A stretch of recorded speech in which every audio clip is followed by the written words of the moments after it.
माँ की देखभाल। माँ अस्पताल में एक बेड पर पड़ी थी। अस्पताल के बरामदे में उसके दो बेटे और एक बेटी चिंता में टहल रहे थे। भाई बहन को अपनी माँ के लिए सेहत की चिंता तो थी, लेकिन उससे भी ज्यादा चिंता इस बात की थी कि अब माँ को अपने साथ कौन रखेगा। जब तक माँ स्वस्थ थी वह इन तीनों से अलग अपने पुराने घर में रहती थी, लेकिन अब ऐसा करना खतरे से खाली नहीं होता और ऐसा करने से समाज में तीनों बेटे बेटियों का नाम भी खराब होता। लोग कहते कि देखो कैसी औलादें हैं। बीमार माता को अकेला रहने के लिए छोड़ दिया। एक घंटे से बिना कोई बातचीत किए वह तीनों अपने अपने विचारों में खोए हुए थे।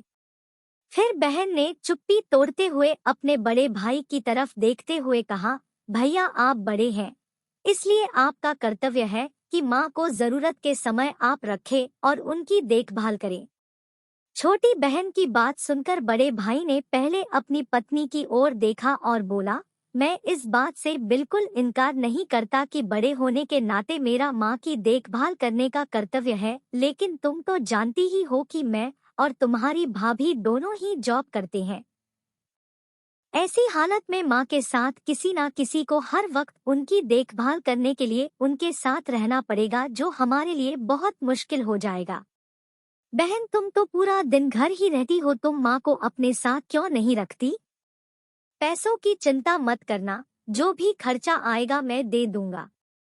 सुशील भैया आप तो जानते ही हैं कि मैं माँ से कितना प्यार करती हूँ, लेकिन आप यह भी जानते हैं कि मेरे ससुराल वाले कैसे हैं। मैं यह बिल्कुल बर्दाश्त नहीं कर पाऊंगी कि कोई मेरी माँ को और मेरे भाइयों को भला बुरा कहे, इसलिए अच्छा यही होगा कि माँ को अनिल भाई के यहाँ रखा जाए। बड़े भाई सुशील ने भी छोटे भाई अनिल के यहाँ माँ को रखने के लिए सहमति जताई। आप यह कैसी बातें कर रहे हो? क्या आपने नहीं देखा है कि माँ कभी भी मेरे घर 2 दिन से ज्यादा रही ही नहीं है? उसका मेरे यहाँ मन लगता ही नहीं है, फिर कैसे वह इतने दिन मेरे घर रह पाएगी? छोटे भाई ने अपनी असहमति जताते हुए कहा। इससे पहले कि इस चर्चा का कोई नतीजा निकल पाता, एक नर्स वहां दौड़ते हुए आई और कहने लगी, क्या आप ही वार्ड नंबर 4 में भर्ती मरीज के रिश्तेदार हैं? आपको डॉक्टर साहब अंदर बुला रहे हैं।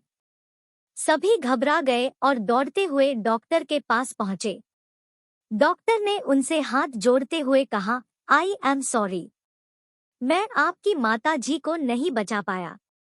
डॉक्टर की इस खबर ने सबके चेहरे पर झूठी मूठी दुख की परत तो चढ़ा दी थी, लेकिन सभी के दिल के किसी कोने में इस बात की खुशी भी छुपी हुई थी कि अब उन्हें माँ को नहीं संभालना पड़ेगा और माँ की वजह से उन्हें परेशान नहीं होना पड़ेगा। दोस्तों, छोटी सी यह इमोशन कहानी ही समाज का सत्य है। यहाँ लोग ऊपर से जो दिखाते हैं वह अंदर से नहीं होते। जो माँ बाप अपने 4 बच्चों को बिना किसी शिकायत के बड़ी आसानी से संभाल पाते हैं, आगे चलकर जरूरत पड़ने पर यही 4 बच्चे मिलकर भी उन्हें नहीं संभाल पाते या नहीं संभालना चाहते। बच्चों को यह बात नहीं भूलनी चाहिए, जैसा वह बोएंगे वैसा ही तो काटेंगे।